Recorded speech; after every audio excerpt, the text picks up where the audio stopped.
Hi everyone, again I'm in this case Task20Q.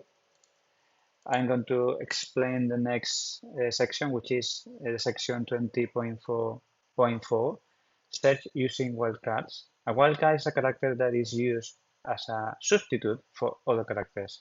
The asterisk character is often used to show a number of characters, including 0, while the question mark is often used to show a single character.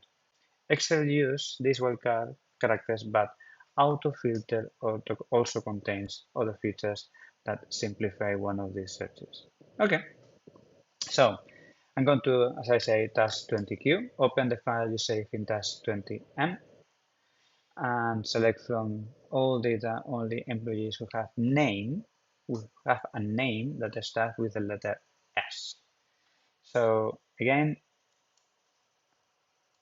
I'm going to filter and then text filter and then custom filter, which is the same. And instead of equal, I can say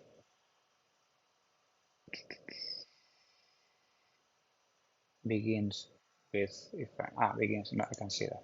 Begins with, and I can say S.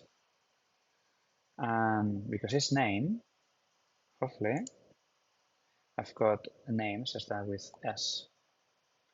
And that's it. I'm going to, this is very short video, but it's not us. So I'll see you in the next video.